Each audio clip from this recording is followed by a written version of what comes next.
नमस्कार। मुख्य परीक्षा चाहे संघ लोक सेवा आयोग की हो या राज्य लोक सेवा आयोग की हो, उत्तर लेखन की जो कला है वो सबसे निर्णायक होती है। मैंने इस वीडियो के डिस्क्रिप्शन में 4000 शब्दों का एक आर्टिकल लिखा है जिसमें मैंने बताया है कि उत्तर लिखते समय किन किन बातों का ध्यान रखना चाहिए, और ये वीडियो शुरू करता हूँ। दोस्तों, उत्तर लेखन की जो कला है उस कुछ भी बोलने से पहले मैं आपको बता दूं, ये एक समय के साथ में विकसित होने वाली प्रक्रिया है। बहुत लंबा समय लगता है उत्तर लेखन की कला में सिद्धस्त होने के लिए। तो सबसे पहले मैं आपको बता दूं, उत्तर लेखन में जो आप पढ़ रहे हो और जो शिक्षक कॉपी चेक कर रहा है ना, उसको ये मतलब है कि आप कौन हैं, ना आपका एजुकेशन बैकग्राउंड क्या है, ना आपके प्रति वो पक्ष में है ना वो विपक्ष में है।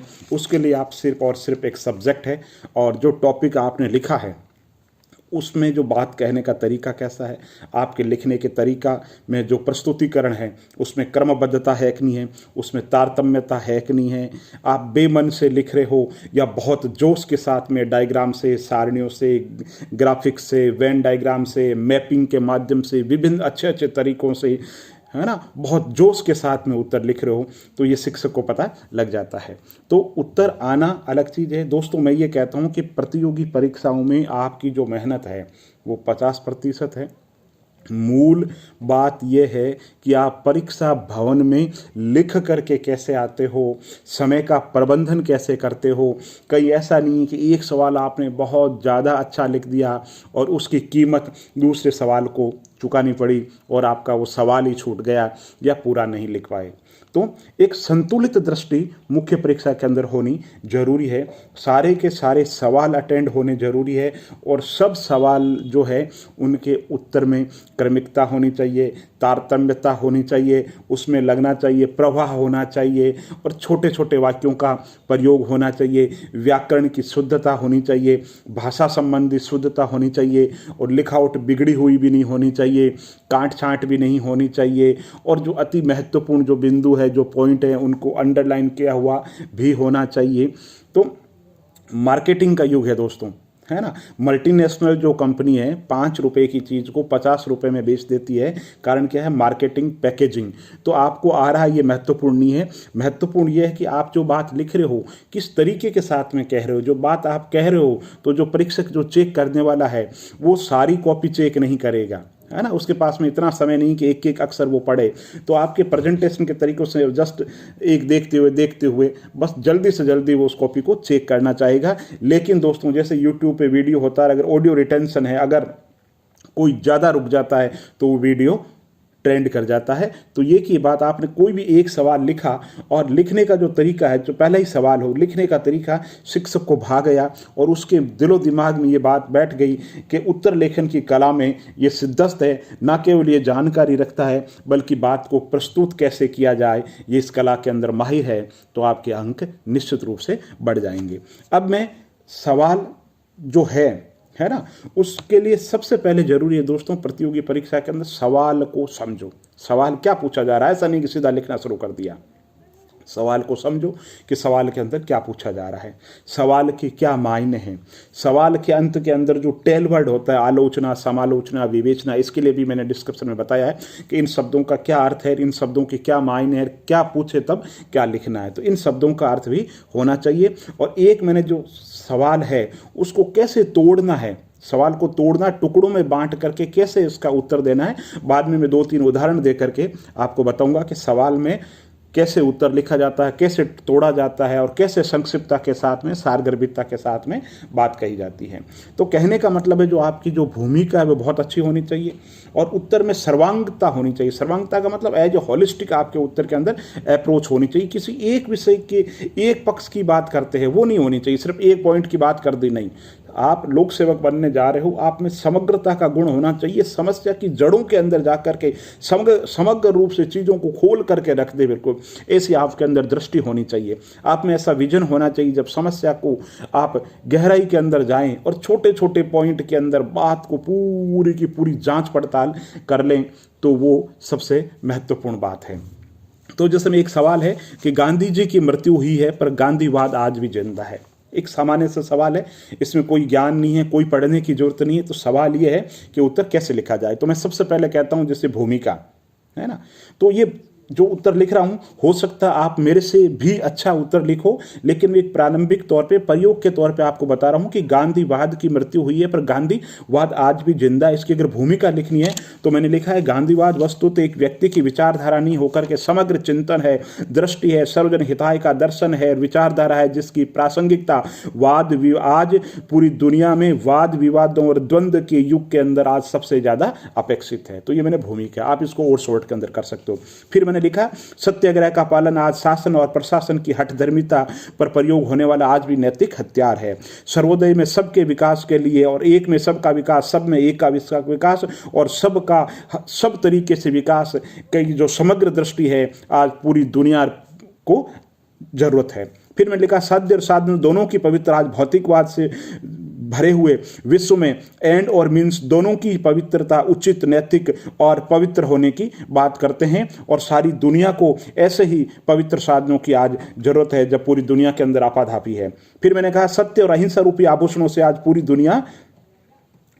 दुनिया आलोकित हो सकती है। फिर मैंने लिखा, एकाधिकारवादी प्रवृत्तियों के बढ़ने पर उनके अंकुश हेतु गांधी का ट्रस्टीशिप का सिद्धांत, लोकतांत्रिक समाजवाद और अपरिग्रह का सिद्धांत संदेश देते हैं, और आज जो कॉर्पोरेट सोशल रेस्पॉन्सिबिलिटी है उसका बढ़ता प्रतिशत इस गांधीवाद की स्वीकार्यता का प्रमाण है। और अंतर्राष्ट्रीय गांधी शांति पुरस्कार, अंतर्राष्ट्रीय गांधी दिवस इस बात के प्रमाण है कि आज पूरी दुनिया गांधीवाद का अनुसरण और अनुकरण कर रही है। इसके साथ में लोकतांत्रिक विकेंद्रीकरण, कुटीर उद्योग, पंचायती राज, नैतिक शिक्षा जैसे विचारों से भी गांधी के विचारों से दुनिया प्रत्यक्ष अप्रत्यक्ष रूप से प्रेरणा ले रही है। और अस्तु गांधी एक विचारधारा है जो युगों युगों तक हमें आलोकित करती रहेगी। तो इसमें दोस्तों आप यह भी नहीं कह सकते आपको पता नहीं है। सबसे पहले एक इंट्रोडक्शन दो, है ना। आप खुद इसी तरीके से एक सवाल मैंने और लिखा है ना। और मैंने जो टॉपिक बताए हैं ये कोई विषय के गूढ़ विषय नहीं, एक सामान्य सवाल है। इससे आपकी समझ बनेगी कि जो उत्तर लिखा जाए वो कैसे लिखा जाए। और मैंने तो दोस्तों अभी आधे घंटे का टाइम देकर तैयारी की है, और ज़्यादा मेरे पास में तथ्य नहीं है क्योंकि मैं प्रतियोगी परीक्षाओं के टच में नहीं हूँ। आप ज़्यादा टच में, तो आप उत्तर को और अच्छा लिख सकते हैं, समसामयिक बोध दे सकते हैं। अभी हाल ही के अंदर आई रिपोर्ट के अनुसार, अभी हाल ही के अंतर्गत गांधी जी को इस पत्रिका ने ये अवार्ड दिया और ये इस बात का प्रमाण है। तो उत्तर को अंत में समसामयिकता से जरूर जोड़े। करंट जो रेफरेंस है, समसामयिक जो बोध है, शिक्षक को पता चलेगा आप सिर्फ ट्रेडिशनल बातें नहीं कर रहे हो, आपको समसामयिक जो घटनाएं हैं उनके बारे में भी आपको बहुत अच्छी समझ है। दूसरा, जैसे मैंने सवाल बता रहा हूं, मैंने लिखा है कि भ्रष्टाचार वो दैत्य हैं जिसकी तलवार से नहीं मारा जा सकता, जिसको सिर्फ तलवार से नहीं मारा जा सकता। इस कथन के आलोक में भ्रष्टाचार निवारण विवेचना कीजिए, है ना। इसका मतलब क्या हो गया, भ्रष्टाचार जो कानून है सिर्फ कानून के भरोसे नहीं हो सकता है और बहुत सारे तरीकों की जरूरत है। तो मैंने लिखा कि भ्रष्टाचार एक वैश्विक समस्या है जो हर राष्ट्र की प्रगति को रेत पर लिखे अक्षरों जैसा कर देती है। सरकार द्वारा भ्रष्टाचार निवारणार्थ विभिन्न कानून, आयोग और संस्थाएं बनाई है, जैसे लोकपाल, लोकायुक्त, सीबीसी, भारतीय दंड संहिता की धारा मुझे याद नहीं है, भारतीय दंड संहिता की धारा, सूचना का अधिकार, सीबीआई, एससीबी जैसी विभिन्न संस्थाएं काम कर रही है। मगर अभी भी भ्रष्टाचार को हम जड़ों से खत्म नहीं कर पाए हैं, और भ्रष्टाचार के कारणों की जड़ों में गहराई में जाने पर पता लगता है कि कानून और नियम और संस्थाएं तो इसका एक छोटा सा भाग है, और ये एक बहुविषय समस्या है जिसके लिए हमें एकीकृत नीति अपनाने की जरूरत है, जिसमें नैतिक शिक्षा भौतिकवाद की समाप्ति। दूसरा, लोक सेवा के चयन प्रणाली को और अधिक प्रशासन, और अधिक मानवीय, और अधिक संवेदनशील बनाने की। तीसरा, कार्मिकों के लिए उचित वेतन, पारिस्थितिकी, ईमानदारी और पुरस्कार की व्यवस्था। चौथा, राजनीतिक व्यवस्था में सुधार, विशेषतर राजनीतिक अपराधीकरण और चुनाव सुधार। स्वविवेकी शक्तियां समाप्त की जाए और इंफॉर्मेशन टेक्नोलॉजी का प्रयोग किया जाए। शिक्षा का प्रचार और प्रसार किया जाए, और भ्रष्टाचार के खिलाफ सामाजिक आंदोलन चलाए जाए, और ज़्यादा से ज़्यादा प्रचार और प्रसार किया जाए। तो अब ये क्या कह रहा है, ये कह रहा है कि भ्रष्टाचार एक ऐसा दैत्य है, एक को मारो तो 1000 पैदा हो जाते हैं। तो इसके लिए करना क्या पड़ेगा, कानून पर्याप्त नहीं है। मूल इस सवाल की भावना ये है। तो हमें ये कहना है साहब, कानूनी संस्थाएं तो ये काम कर ही रही है, लेकिन सिर्फ कानून के भरोसे इस समस्या को खत्म नहीं कर सकते। ये समस्या दीर्घकालीन समस्या है, इसके लिए दीर्घकालीन उपाय अपनाने होंगे। एक इंटीग्रेटेड और एकीकृत जो पॉलिसी है वो हमें अपनानी पड़ेगी। इसी तरीके से एक मैंने छोटा सा सवाल लिया है कि सामयिक फिल्मों का समाज पर नकारात्मक प्रभाव। वर्तमान के अंदर जो समसामयिक जो समाज है है ना, उसमें फिल्मों का। दोस्तों मैंने जो टॉपिक लिया, कोई टॉपिक ऐसा नहीं है जिसमें आप ये कह सको साहब अभी हम लिख नहीं सकते और हमें इस विषय पर ज्ञान नहीं है। ठीक है, मैंने जो अभी बताया ये टॉपिक है, आपने वीडियो सुन लिया, अब आप खुद अभी बैठ करके 10 मिनट अभ्यास कीजिए, है ना, और या YouTube कमेंट में ही लिख दीजिए। अभी आपने पढ़ लिया, और अच्छा उत्तर आप कैसे लिख सकते हो, अभी जो मैंने तीनों टॉपिक बताए इस पे लगभग आपने सुन भी लिया, और मेरे YouTube कमेंट सेक्शन में जा करके आप इसी टॉपिक को दोबारा रीराइट करके और परिष्कृत करके और अच्छा तरीके से मॉडिफाइड करके लिखो, और अच्छा लिखो। जो मैंने लिखा है उसमें और कोई चीज़ें ऐड करके उत्तर को और अच्छा आप लिखने की कोशिश करो। और उत्तर लेखन की जो कला है ना, डायरी में कोई अच्छा टॉपिक मिला, नोट कर लिया आपने, तो उत्तर लेखन एक लंबी और दीर्घकालीन चलने वाली प्रक्रिया है। ज्ञान एक दिन में नहीं प्राप्त होता, बहुत ही साधना है। तो आप पढ़ो और लिखो, और जितना अधिक लिख सकते हो उतना लिखो। तो जैसे टॉपिक है, मैंने बताया कि फिल्मों का समाज पर नकारात्मक प्रभाव क्या है ना, छोटा सा टॉपिक। तो मैं क्या कहता हूँ, सबसे पहले भूमिका होनी चाहिए, भूमिका बहुत छोटी होनी चाहिए। जैसे इसमें है कि फिल्म मनोरंजन का लोकप्रिय माध्यम हमेशा से रहा है, मगर सामयिक फिल्में सत्यम शिवम सुंदरम रूपी मनोरंजन कला की बजाय भटकाव और संस्कार विहीन और अपराध महिमा मंडन की ओर उन्मुख है, और हमारा भारतीय समाज विविध रूपों में इसके नकारात्मक प्रभाव झेल रहा। तो सीधा टू द पॉइंट आए, क्योंकि 1.5 पेज में उत्तर लिखना, हमें 100-150 शब्द में लिखना होता, तो भूमिका के लिए ज्यादा समय नहीं है। पहले हल्का सा एक लाइन के अंदर योगदान बताया कि फिल्में बहुत ही समाज का प्रतिबिंब है, लेकिन वर्तमान की जो फिल्में हैं, ये फिर मैं ये कह रहा हूँ, इसका प्रभाव अश्लीलता है, फूडता है, प्रेम प्रसंग का विकृत रूप है, अपराधीकरण है, अपराधीकरण का महिमा मंडन है, हिंसा है, नशा है, पाश्चात्य संस्कृति है, आम आदमी गायब है, बाजार हावी है। इसके अलावा और कोई टॉपिक आपके दिमाग में आए तो आप जोड़ सकते हो। अब निष्कर्ष में मैं क्या कह रहा हूं, निष्कर्ष में ये कह रहा हूं, साफ सुथरी पारिवारिक और राष्ट्रीय मूल्य विकसित करने वाली, चेतना जागृत करने वाली फिल्मों की जरूरत है, जिसमें फिल्मकारों के साथ में जनता की अभिवृत्ति भी अच्छी फिल्म देखने की होनी आवश्यक है। क्योंकि जब तक जनता अच्छी फिल्म नहीं देखेगी, फिल्मकार कहेंगे हम क्या करें साहब, देखने वाले ऐसे ही हैं। तो आप समझे, तीसरा सवाल ये हो गया कि सामयिक जो फिल्में उनका समाज पर नकारात्मक प्रभाव क्या है। तो इस टॉपिक पे और अच्छा आप लिखो, और अच्छी प्रैक्टिस करो, और मुझे बताओ आप कैसे लिख सकते हो। इसी तरीके से एक और सवाल है कि सूचना का अधिकार वस्तुतः आज जनता की हर समस्या की रामबाण औषधि है, मगर अभी भी पूर्णतया वो उद्देश्य में फलीभूत नहीं हुए हैं जिनकी कल्पना की गई थी। तो कहने का मतलब है, सूचना के अधिकार का बहुत ज़्यादा अच्छा प्रभाव पड़ा है, लेकिन अभी भी जिन उद्देश्यों की परिकल्पना की गई थी वो उद्देश्य फलीभूत नहीं हुए। तो सबसे पहले तो सूचना के अधिकार का परिचय दो कि ये सूचना का अधिकार है, जिससे ये हुआ। ये सवाल मैं आपसे उम्मीद कर रहा हूं कि कमेंट बॉक्स के अंदर आप पूरा का पूरा लिखेंगे, आगे मैं आपको चेक करके बताऊंगा आपने कैसा लिखा है। तो उसमें बताओ, सूचना का जो अधिकार है उसका प्रयोजन क्या है, कब लागू हुआ, क्या संरचना है, फिर उसके लाभ क्या हुए, जनता तक पहुंच हुई, सरकारी फाइलों तक पहुंच हो गई, भ्रष्टाचार रुका है, जवाबदेही तय हुई है, संवेदनशील पारदर्शी तंत्र बना है। लेकिन आपको कहना इसका जो भूमिका है छोटी रखनी है, मेन फोकस करना है कि अभी तक वो उद्देश्य फलीभूत नहीं हुए हैं। तो उन चीज़ों पे ज़्यादा चर्चा करनी कि जनता में जागरूकता का अभाव है, सूचना देने के अंदर अभी भी आनाकानी की जाती है, सूचना दी जाती है तो आधी अधूरी दी जाती है। सूचना आयोग के पास में, खुद के पास में स्टाफ नहीं है, मशीनरी नहीं है, संसाधन नहीं है, पेंडेंसी बहुत ही ज़्यादा है, साक्षरता का प्रचार प्रसार है ना, गरीब आदमी जो है उसमें जागरूकता, इसलिए ज़्यादा से ज़्यादा प्रचार प्रसार करने की जरूरत है, ज़्यादा से ज़्यादा ट्रेनिंग देने की जरूरत है, ज़्यादा से ज़्यादा लिटरेचर छापने की जरूरत है, सूचना के अधिकार को एक जन आंदोलन बनाने की जरूरत है। इस तरीके से आपका जो है अपने सवालों के अंदर इस तरीके की बातें कहनी है आपको। तो दोस्तों मैंने जैसे बताया कि समय प्रबंधन बहुत ज़्यादा जरूरी है, और उत्कृष्ट जो उत्तर है वो तभी लिखा जाएगा जब आप स्तरीय पुस्तकें पढ़ोगे। स्तरीय पुस्तकों के में जो नोट्स बना रहे हो, अच्छे नोट्स बनाओगे, उन अच्छे नोट्स में से कहीं भी कोई समसामयिक संदर्भ मिलता है, वर्तमान में कोई अच्छा संदर्भ मिल रहा है, तो आप उसका भी प्रयोग करोगे।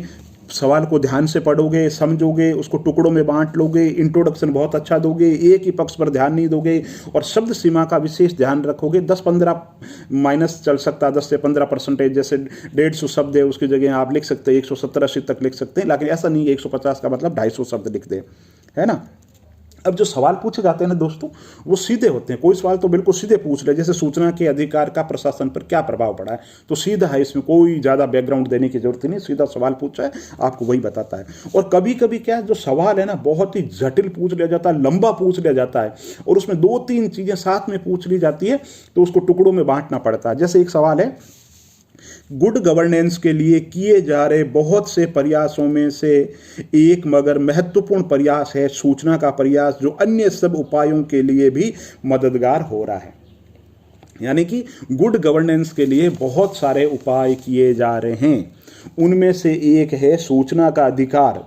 टुकड़ों में देखो आप, सबसे पहले तो गुड गवर्नेंस के लिए बहुत सारे उपाय किए जा रहे हैं, तो आप बताओ गुड गवर्नेंस के लिए सरकार के द्वारा क्या क्या किए जा रहे हैं। 6-7 जो भी उपाय है, सोशल ऑडिटिंग से संबंधित हो गई, संस्थागत हो गई, कोई कानून हो गया, मतलब जो भी जन आंदोलन हो गए, सरकार के द्वारा जो जो गुड गवर्नेंस के लिए किया जा रहा है, गुड गवर्नेंस दिवस मनाया जा रहा है, जो जो 6-7 उपाय 10 उपाय किए जा रहे हैं, पहले तो उनका इंट्रोडक्शन दो शॉर्ट के अंदर। फिर आपको उनमें से सबसे महत्वपूर्ण है सूचना का अधिकार। फिर बताओ सूचना का अधिकार सबसे महत्वपूर्ण क्यों है, और फिर बताओ बाकी जितने भी जो प्रयास है ना, बाकी जितने भी प्रयास कर रहे हैं वो भी सूचना के अधिकार से लिंक है। यानी कि सूचना के अधिकार के कारण ही सोशल ऑडिटिंग हुआ है, सूचना के अधिकार कारण ही लोक सेवा गारंटी अधिनियम एक्ट आया है, सूचना के अधिकार के कारण ही चीजें ऑनलाइन हो रही है। सूचना के अधिकार को सबसे ज्यादा महत्वपूर्ण आपको बताना है, तो टुकड़ों के अंदर बांट लो।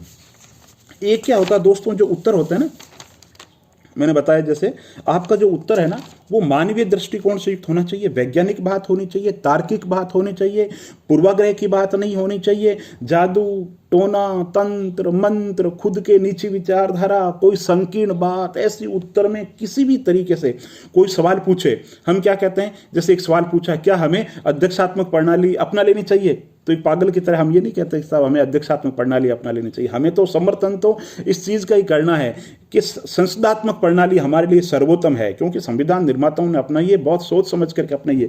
लेकिन शुरुआत ये सीधी बात नहीं कह सकते, तो शुरुआत में बताओगे व्यवस्थाएं हैं, व्यवस्था के 2 प्रकार है, संसदात्मक व्यवस्था है, अध्यक्षात्मक व्यवस्था है। हमने संसदात्मक व्यवस्था अपनाई, लेकिन आज़ादी के इतना सालों बाद के अंदर ये प्रॉब्लम आई, इसलिए सवाल उठने लगे कि अध्यक्षात्मक प्रणाली हमें अपना लेनी चाहिए। फिर को क्या हमें अध्यक्षात्मक प्रणाली क्यों अपना लेनी चाहिए, तो बताओ कि साहब खुद को मत कहो, आलोचक ये तर्क दे रहे हैं। फिर मुद्दे पे आओ कि क्या हमें अध्यक्षात्मक प्रणाली अपना लेनी चाहिए क्या, तो कहो कि नहीं, हमारी संसदीय प्रणाली है, हमारी खुराक है, हम 1 सेकंड के लिए भी उत्तरदायित्व विहीन शासन की कल्पना नहीं कर सकते। संसदीय लोकतंत्र हमारे लिए खुराक है, हमारे प्राचीन काल से सिंधु घाटी की सभ्यता से लेकर के वहां तक हमारा जो लोकतंत्र की अवधारणा है, जनतंत्र की अवधारणा है, उत्तरदायित्व युक्त शासन की अवधारणा है, हम तो शुरू से इसी विचारधारा के अंदर विश्वास करते हैं, है ना। और अध्यक्षात्मक व्यवस्था के अंदर वो तत्व है ही नहीं। दूसरा, परिवर्तन के लिए परिवर्तन नहीं कर सकते।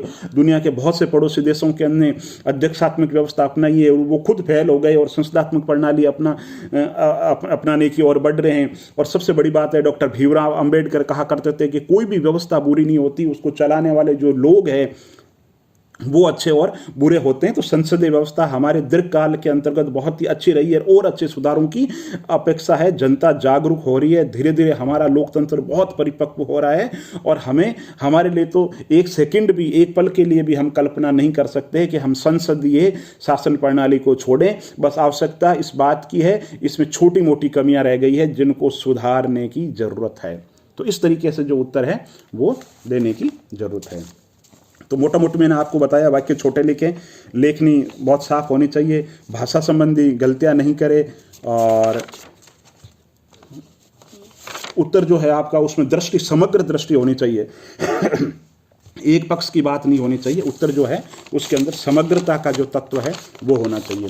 तो अभी तक जो मैंने आपको बताया है वो क्या बात बताई है कि जो आपका उत्तर है ना वो बहुत ही संक्षिप्त होना चाहिए, टू द पॉइंट होना चाहिए, विषय से भटकना नहीं चाहिए, इंट्रोडक्शन बहुत अच्छा होना चाहिए। और एक मैंने आपको जैसे बताया, सवाल में कभी क्या तुलना पूछ लेते हैं, और तुलना के अंदर अपन क्या एक ही पक्ष के बारे में, जैसे गांधी जी और अंबेडकर की तुलना पूछ ली तो हम ये कह दिए गांधी ये है, अंबेडकर ये है, लास्ट में भी यही कह नहीं, गांधी बताओ भाई गांधी ये विचारधारा है, अंबेडकर की ये विचारधारा है, ये है। अंत के अंदर कहो क्या वस्तुतः गांधी ऐसे हैं, अंबेडकर ऐसे हैं, लेकिन दोनों की जो दृष्टि है वो मानव कल्याण की है। दोनों इस बात पे जोर देते हैं कि मानव का कल्याण कैसे। इस तरीके से अंत के अंदर समानता के साथ में बात करते हो। मतलब जब तुलना पूछे ना, किसी भी चीज को आपस में आप विरोधी मत बताओ, आप यूं मत करो, एक जनरल लेमैन की तरह ये बात मत करो कि नहीं एक पक्ष से उत्तर है मैंने दे दिया। नहीं, किसी से भी पूछे, चाहे नेहरू जी और गांधी जी में तुलना के लिए पूछे तो कहो ये वैचारिक मतभेद होते हुए भी दोनों का जो मूल विचारधारा थी उसमें ये, फिर क्योंकि कॉमन पॉइंट ढूंढ करके लाओ तो कहो कि दोनों में ये वैचारिक विभिन्नता होने के बावजूद भी दोनों में मूल मर्म या मूल दृष्टि के अंदर दोनों समान है, क्योंकि दोनों ही मानव की अस्मिता की बात करते हैं। इस तरीके से जो आपका उत्तर है वो होना चाहिए। अब दोस्तों, मुख्य परीक्षा पे जो मैंने बताया उस पर एक छोटा सा हमारे गांव के अंदर एक किस्सा कहते हैं। एक गांव के अंदर एक व्यक्ति था और आप अच्छे तरीके से इस चीज़ को समझ पाओगे। वो कभी सत्संग में नहीं जाता और कहता कि मेरे को सारी की सारी रामायण है कंठस्थ याद है। तो गांव वाले पूछते, भाई तू सत्संग में गया नहीं, तुझे अनपढ़ आदमी, गंवार आदमी, तुझे रामायण कैसे याद हो सकती है। तो एक दिन किसी ने पूछ लिया कि भाई बता भाई तेरी रामायण कैसी है। तो उसने मारवाड़ी में कहा, मैं उसका हिंदी में व्याख्या करूंगा, पहले आप सुन लो कि एक हो राम, यानी एक भगवान श्री राम थे, एक हो राम और एक हो रावणियों, एक भगवान श्री राम थे, एक रावण था। वो ले गो बिरी लुगावड़ी, वो उसकी पत्नी को उठा करके ले गया और वो बाढ़ दियो बिरो गावड़ियो, यानी एक भगवान श्री राम थे, एक रावण था और रावण भगवान श्री राम की पत्नी को उठा करके ले गया और भगवान श्री राम ने उसकी लंका को जला दिया। तो ये रामायण का सार है। प्रतियोगी परीक्षाओं के अंतर्गत ऐसे ही रामायण की जरूरत है, जो बहुत ज़्यादा आपने पढ़ रखा है उसको सार तत्व के साथ के अंतर्गत बात कह सको, है ना। रामायण जैसे महाकाव्य के लिए भी एक दृष्टि चाहिए। जो बड़ी बड़ी आज देश में सबसे बड़ी प्रॉब्लम क्या है, हम बड़ी बड़ी बातें हैं उनका मर्म नहीं समझ पा रहे हैं। हम बड़ी बड़ी एब्स्ट्रैक्ट बातें करते हैं, धर्म की, दर्शन की, नीति की, रीति की, समाज की, आचरण की, लेकिन उनका जो मूल मर्म है वो हम ग्रहण नहीं कर सकते। जैसे धर्म का मूल मर्म क्या है कि किसी को भी सताओ मत, ये धर्म का मूल मर्म है। तो इसी तरीके से प्रतियोगी परीक्षा के लिए भी आपको मूल मर्म ग्रहण करना पड़ेगा।